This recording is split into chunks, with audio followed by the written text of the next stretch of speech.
It's important to note din mga ka-fix.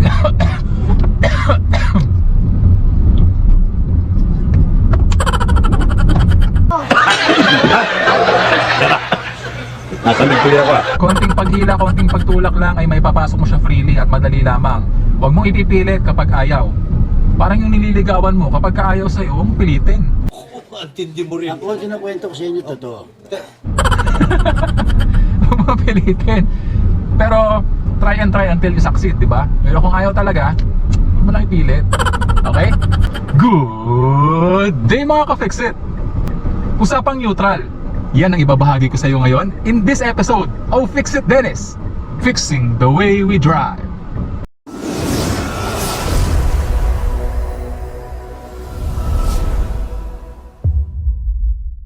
Okay mga ka-fix-it, ano nga ba ang neutral mga ka-fix-it?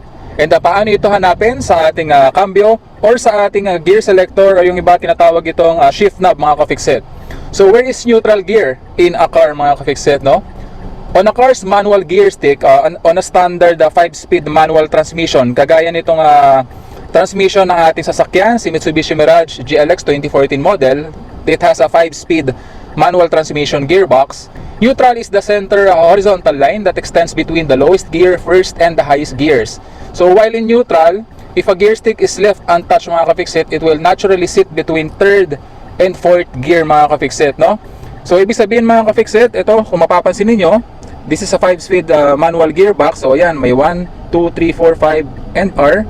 So ibig sabihin ng R is reverse, hindi po yan racing mga ka-fix-it. Okay, tandaan nyo yan. Ano ka nasisira, ulo? So primera, segunda, tercera, kwarta, at quinta mga ka-fix-it. So neutral naturally sits between the third and the fourth gear mga ka-fix-it. So ibig sabihin nasa gitna siya. So hindi lamang neutral sa gitna ng third and fourth, yung neutral na yan, dahil yung horizontal line mga ka-fix-it, no, yung center horizontal line between the gears, yan po ay neutral. So yung nandito sa gitna ng first and 2, neutral yan. Sa gitna ng third and fourth, neutral yan. At sa gitna ng fifth and the reverse is neutral yan. So yung horizontal line na yon. So naturally sits between third and fourth mga ka-fix-it. Kapag naka-neutral po ang ating transmission, magagalaw mo siya left and right. Yan. And it naturally sits in the center position mga ka-fix-it kasi spring-loaded mechanism po ito. Ayan, kung mapapansin niyo pag binitawan ko. Yan. Tandaan niyo po ito ka-fix-it kasi malaki ang maitutulong nito kapag nagpapalit ka na ng gears, no?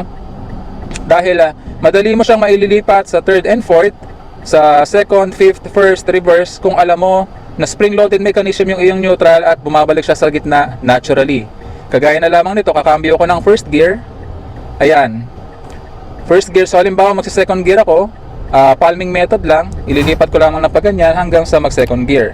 So kung magta-third gear ako mga ka-fix-it, ilalabas ko lamang siya sa second gear, babalik siya sa gitna, then itutulak ko na lang siya papunta sa third. Okay? So kung magpa-fourth gear naman ako, ibababa ko lang siya sa gitna. Okay? At ito, ihihilayan ko siya papasok ng fourth gear. Okay? So kung mag-fifth gear naman ako, ilalabas ko lang din ulit siya sa gitna. At ikakanan ko siya, palming method, papunta sa fifth gear. So kung magre-reverse naman ako, ilalabas ko lang din ulit siya ng fifth gear, pupunta siya sa gitna, palming method, kanan, at reverse. So pag neutral ulit ako, ilalabas ko lamang siya sa reverse, pupunta na siya sa neutral naturally mga ka-fix-it. So I advise you, baguhan ka pa lamang nagmamaneho, practicein mo itong tinuro ko sa yung palming method na naka-off yung engine ng iyong sasakyan at naka-engage yung iyong parking brake mga ka-fix-it. Importante yan mga ka-fix-it. So, practice mo yung palming method para kabisado mo at feel na feel mo. Hey! Dinari ko sinundot ang kanyang At feel na feel mo naturally yung iyong cambio, yung gear stick or gear selector para kapag kumakambyo ka na on an actual driving scenario, hindi ka mahihirapan. Okay? So, kung naiintindihan mo yung neutral, how it works and how it sits on the shift knob or gear selector, mas madali mo siyang ma-operate during an actual driving scenario. Okay mga ka-fix-it. So basically, kapag naka-neutral lang yung transmission sa manual transmission na sasakyan, yung flow of power from the engine to the transmission and to the wheels is basically disconnected mga ka-fix-it. Okay? So, yung whatever RPM is generated from the engine hindi po yan magfo-flow papunta sa ating transmission at papunta sa gulong ng ating sasakyan para paandarin yung ating sasakyan. Okay? Kapag ka naka-in gear naman, kapag ka naka-engage any forward gear mga ka-fixit or yung reverse gear, the flow of power is continued. So, whatever RPM is generated from the engine, tutuloy po yan papunta sa ating transmission na papunta sa ating drive wheels upang mapaandar yung ating sasakyan. Okay? So, sana malinaw po yan para alam po natin kung para saan po yung neutral ng ating sasakyan. So, para saan nga ba yung neutral ng ating sasakyan mga ka-fixit? So, basically, kapag i-start natin yung ating engine ng ating sasakyan, kailangan naka-neutral po yung ating manual transmission ng sasakyan. Para hindi po tayo magkaroon ng problema na magkakanggaro or magja-jump off yung ating sasakyan kapag i-start natin yung ating makina. Kasi basically, kapag naka-engage po yung forward gear at hindi mo tinapakan yung iyong clutch all the way down, pag in-start mo yung iyong makina, mag-engage yung gear na naka-engage, kaya po mag-jump off or magkakanggaro yung ating sasakyan.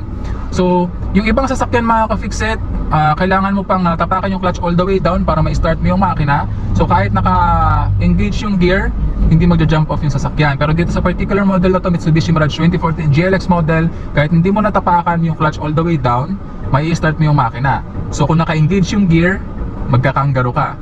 Will you please repeat it? Okay? So basically, kapag mag-start tayo ng makina, it's a good practice mga ka-fixit na ilagay natin sa neutral yung ating transmission. So paano malalaman na neutral? Pinaliwanag ko na kanina sa umpisa ng video na to. Kailangan nagagalaw mo yung iyong shift knob sa kaliwa at kanan at bumabalik siya sa gitna, no? Spring-loaded mechanism, bumabalik siya sa gitna. So alam mong naka-neutral ka. Pag naka-engage kasi yung gear mga ka-fixit, halimbawa first gear, magagalaw mo ng kaunti kaliwa kanan yung iyong shift knob, pero maliit na movement lamang. At mapapansin mo rin sa iyong gear stick na naka-angulo siya. Pero pag itong nakagitna, yan, nagagalaw mo kaliwa kanan, alam mong naka-neutral ka. So pwede mo na i-start yung makina.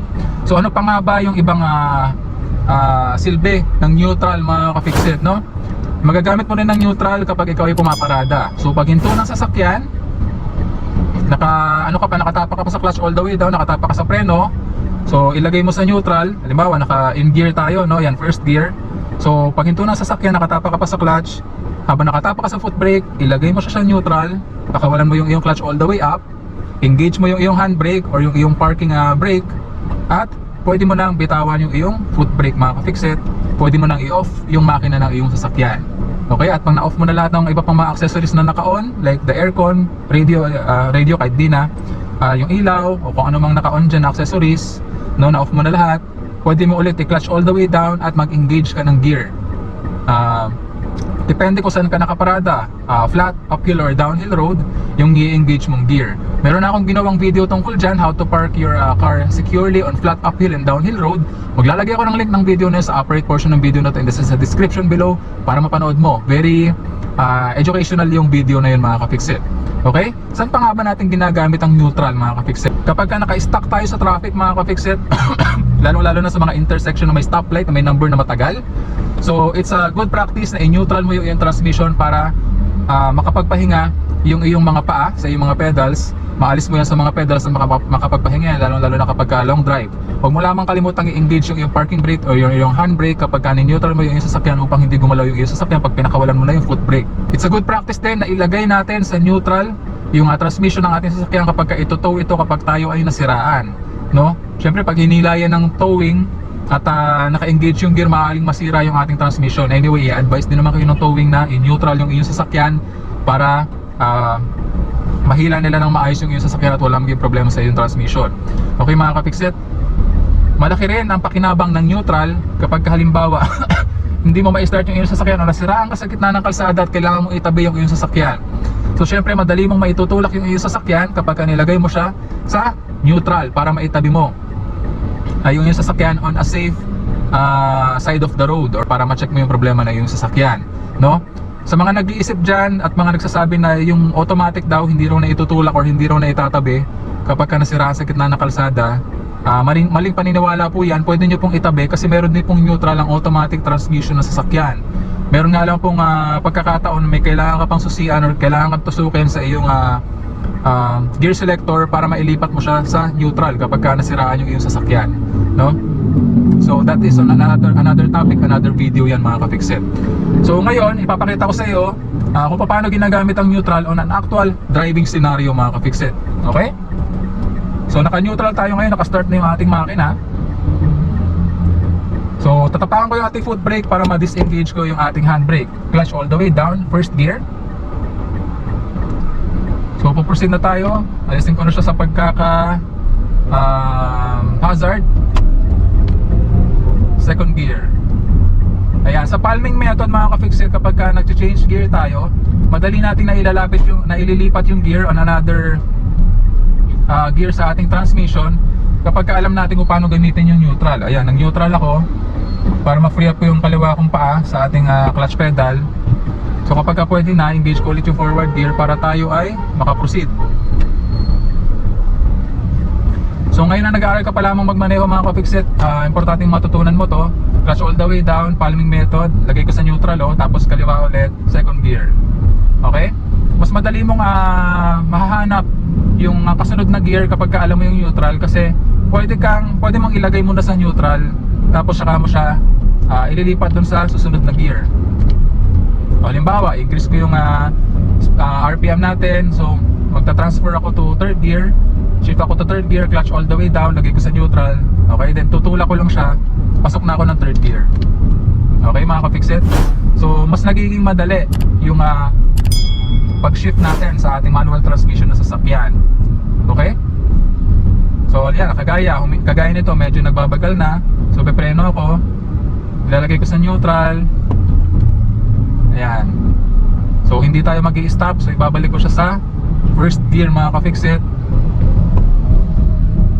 Kasi kung nakita ko na papa-stop or hihinto yung mga sasakyan na nasa unahan, pwede kong tapakan na lang yung preno para makahinto tayo smoothly. Progressive braking, clutch all the way down, neutral, second gear.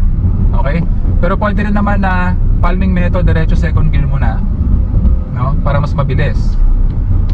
Ini-elaborate ko lang at pinapakita ko sa inyo kung paano ginagamit yung neutral at mapapadali yung iyong pagkambyo kapag alam mo kung paano gamitin yung neutral. Clutch all the way down, second gear. Yan. So increase ko yung RPM, clutch all the way down, neutral, diretso ko ng third gear. So pag nilagay mo siya sa neutral, dahil nag-spring back siya sa gitna, ang kailangan mo na lamang gawin kung mag-third gear ka, itulak mo papuntang third gear yung iyong gear stick.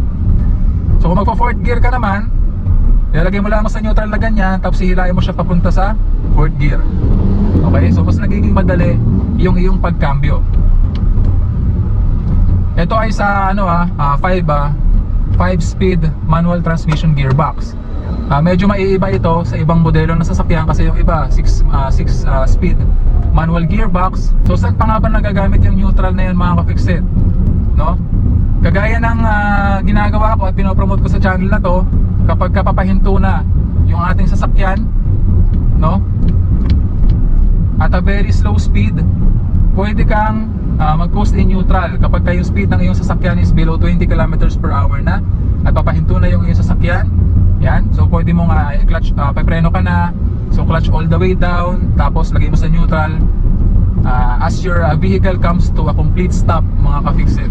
Okay, para ma-free up mo na yung kaliwa mong binte at hindi ka na mag-hold sa clutch all the way down ng matagal. So malaki ang benefit doon, hindi lamang sa iyong binte para makapagpahinga, kundi sa iyong transmission din at benefit din ng iyong sasakyan. Pati na rin sa particularly sa release bearing ng iyong clutch assembly, malaki na itutulong yan. It's important to note din mga ka-fixit.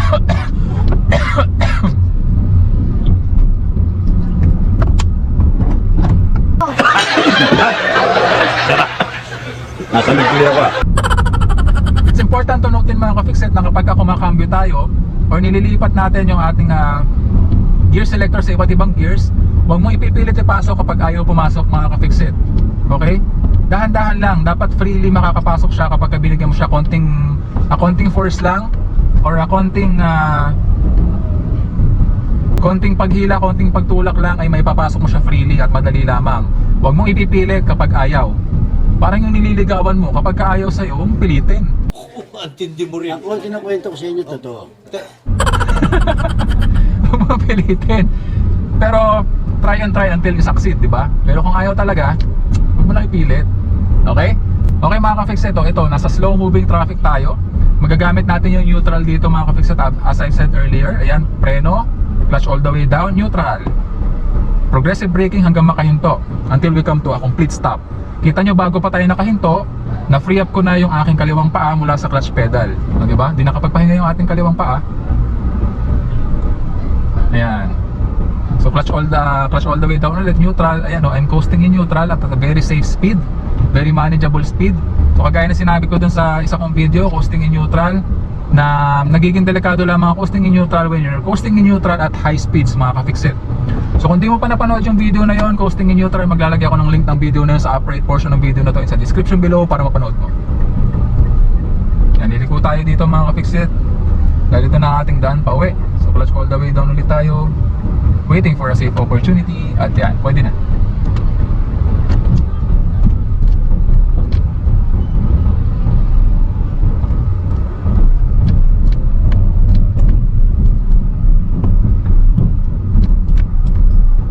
Okay mga ka-fixit, so magagamit din natin ang neutral syempre kapag tayo ay hihinto na. Pagaya nito, hinto tayo dito.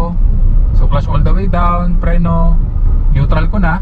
As we come to a complete stop, progressive braking. Okay, then engage the handbrake or parking brake. Pwede ko nang bitawan yung ating foot brake and turn off the engine. Okay, but don't forget to, after you turn off the engine, don't forget to engage your manual transmission in gear mga ka-fixit. So dito flat road dito, so clutch all the way down, engage mo yung gear, forward gear, any forward gear, first gear, second gear, or third gear, kahit ano, basta naka-engage yung gear mga ka-fixit. Malaki ang may tutulong nun para maging secure yung pagkakapark ng iyong sasakyan. Just in case lang na matanggal siya sa pagkaka-handbrake, meron pa rin fail-safe yung sasakyan para hindi siya umandar freely. Okay mga ka-fixit, so I would like to end this video by saying, palaging tatandaan na walang sino man ang pinanganak na magaling. Kailangan natin ng sapat na panahon at pagsasanay upang maging magaling tayo sa anumang bagay. So that concludes our episode for the day. I do hope na sana may natutunan ka sa video episode natin ngayong araw. So kung hindi ka pa subscriber ng channel ko, please consider subscribing. Please like, leave a comment, and share my videos para makatulong din po sa iba. Please also follow me in my Fixit Dennis Facebook page and TikTok. Again, thank you for watching. Hanggang sa muli! Paalam!